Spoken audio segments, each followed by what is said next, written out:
And welcome back. Well, we talk a lot about self-care on the show, and we know it means a lot more than just a little pampering for yourself. So today, in today's senior moment, Patty Kadoran joins us now. She's got some ideas for prevention and maintenance of good health over time. It's good to have you back, Patty. Oh, thanks, Tiffany. It's always great to see you here.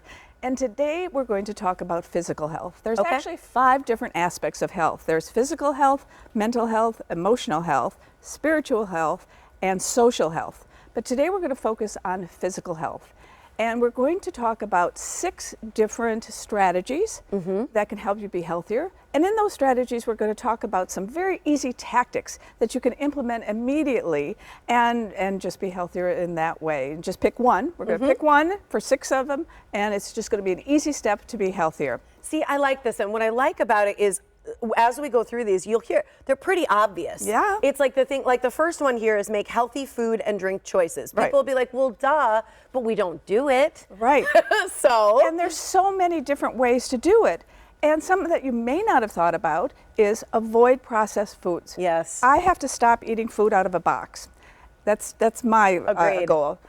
Other thing is to read nutrition labels. What you think is a healthy food for you, you read the nutrition label and you go, yikes. Another way is to stay hydrated. They say to drink half of your weight in ounces of water every day. Yes. Especially for seniors. It's very important for seniors to stay Especially, hydrated. we heard that a lot through the summer with some of the heat days. You know, it's just a reminder to stay hydrated. You kind of don't think about those things. And here's an easy one. Before you go out to a restaurant, make a commitment to yourself that you're going to take half of your meal home for you and eat it another day. Oh, I like that. Are one of those going to be one thing that you implement? Yeah, absolutely. I would do that 100%. I know. And So my mom and I, when we go out, we'll either split a sandwich so that we're just kind of getting one meal, or we'll do that where we take the half home so we've got dinner together. Exactly. So I love that idea. It feels budget friendly as well as better for our waistlines. Exactly. Very much easier. Perfect. All right, the next one you have is to, number 2, be more active and move your body, which again sounds simple, but we need to be reminded. We do. And I like to say I need to move my body more because I'm very allergic to the word exercise. I know. And walking and lifting weights are kind of a given. Yep. Those everybody knows about. But maybe some you haven't thought about is reduce your sitting time. Every 20 minutes, get up and walk around. Yes. Hadn't heard of that. Improve your balance. There's Tai Chi and yoga, or if you don't want to do that, just stand on one foot 2 or 3 times a day. Yes, and try and hold your balance, right? And that will help. And the next one is called NEAT. It's an acronym. It's for non-exercise activity thermogenesis.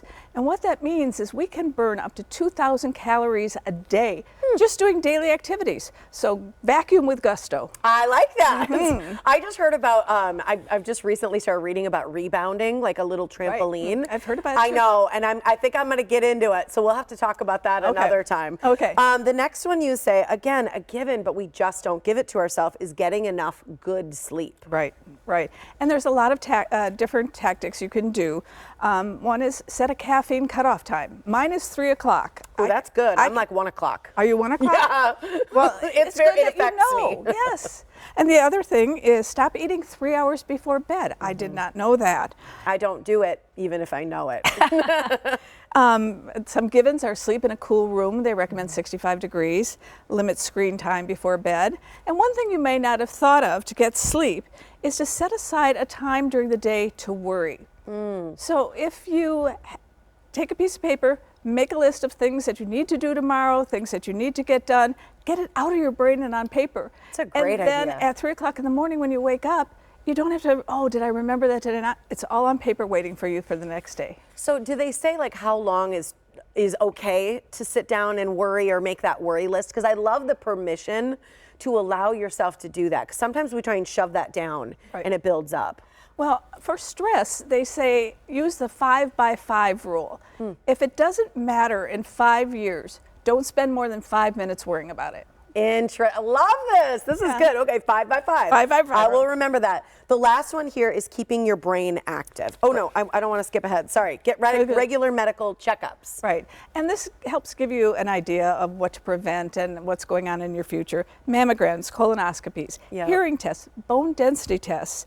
and dental checkups. And I need to schedule an eye appointment. Very, very important for seniors. Absolutely. Eye appointments, okay? And the last two we're going to kind of put together is reducing stress and keeping your brain active. Right. Reducing stress, of course, is very well known to prevent disease. Yes. And, you know, it's you meditate. Yes. Or journal. Those are well-known tactics. Take a break from the news or social media. Just turn it off. Yeah. It causes shut your brain down. Stress. Yes. Chew sugarless gum. It's been proven that if you chew gum, that reduces stress. Yes, it does. And here's an easy one. Curse. Oh! Cursing causes a surge of adrenaline that can have a calming and liberating effect. It was a study. I like that one. Maybe if you're I'm gonna tell my mom I got permission from Patty. Maybe if you're ladylike, you change that into just yell a little bit. Yeah. It should be more ladylike. And the last one is keeping your brain active, because that is very important for both your physical health and your mental health. So what do you, of all of these things that you heard, what are easy steps that you're going to implement to be healthier? I'm going to give myself that worry time and write down a list, because I think just giving myself permission to do that is going to just release my brain from thinking about it. So I love it. Good to see you, Patty. It's always great to be here. Thanks, Absolutely. Tiffany. You can rewatch Patty's segment on The Morning Blend, or you can read her blog. Just go to aseniormoment.org.